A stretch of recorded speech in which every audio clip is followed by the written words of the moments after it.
In this tutorial, I'm going to show you some interesting ways you can add in a random variation to your bass sounds. In particular, I have a complete preset I made in Serum that I'm going to deconstruct called Vinyl Sub, and then I'm going to show you a creative way to program random variation using Massive. But first of all, let me show you this preset I made in Serum called Vinyl Sub.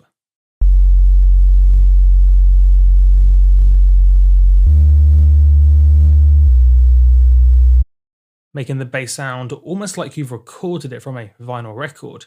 But let me show you what is going on. First of all, the important bit, the modulation. So I'll hop into the mod matrix where you can see all the advanced modulations in Serum. See how many things I've assigned Chaos 1 to? Warping, wavetable position, noise pitch, noise phase, noise level, affine frequency, the volume of oscillator B, filter cutoff, and filter mix. So an awful lot of things there. If you cast your eyes to the blue dots showing you how this modulation is happening, notice how it's happening in a random way as I sustain a note.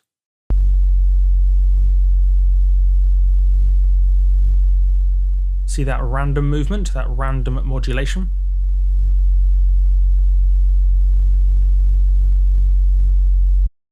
And also let me break this down into the various components so you can see what I modulated and how the different components give this pseudo-analog, pseudo-vinyl effect. I started off with an analog sine wave with some wavetable position modulation and some fine frequency modulation, emulating analog pitch drift.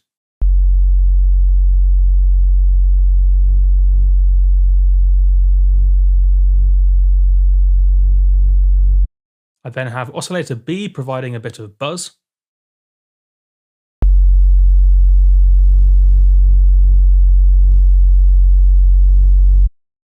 A noise oscillator providing some white noise.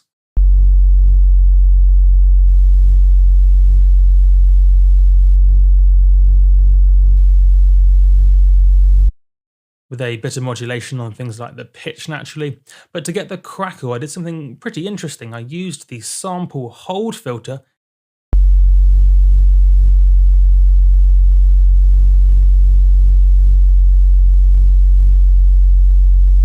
In fact, I'll turn it up a bit more too so it's more noticeable. I think it's a really interesting effect.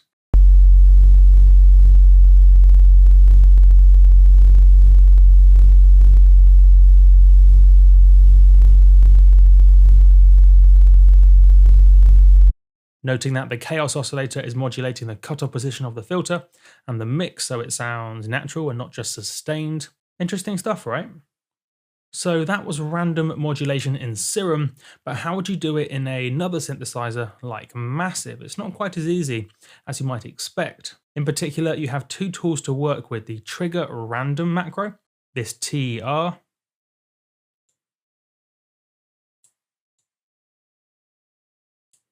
and to clearly show what this is doing, I've just set the modulation limit to an octave.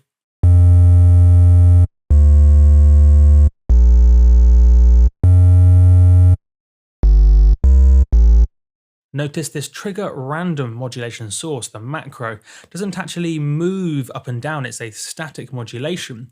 What it does is find a random value when you trigger the note and sustain it at that random value. It doesn't modulate up and down. So what you have to do is get a bit creative with the trigger random and the noise LFO shape. Check this out.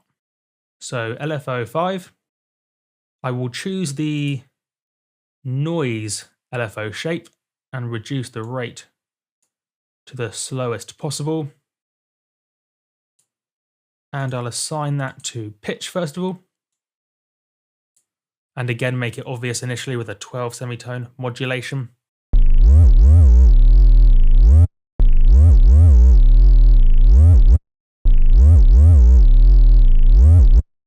Now it sounds like it's moving about in a random way, but it's actually moving about in the same random way every single time, according to this noise shape. Therefore, you need to get a bit more creative. So what I figured out is if you set the other curve to also be the noise and offset the phase, then what you can do is set the trigger random macro to the crossfade between these two different curves. Like so. That way, every time you trigger a note, there will be a different mix between the noise curve 1 and the noise curve 2, giving you a different overall noise modulation. Just adjust the phase a little bit, and that should be a nice random mix between the two.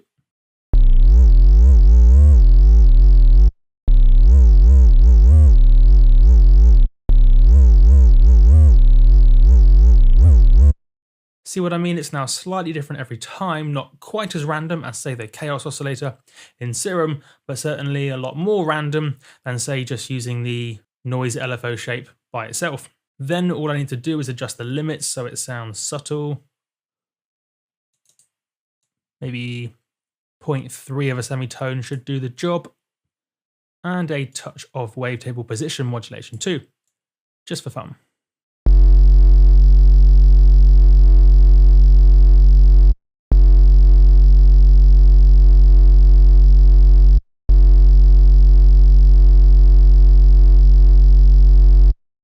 And just like that, all of a sudden the oscillator has come alive as it moves about in a subtle but random way.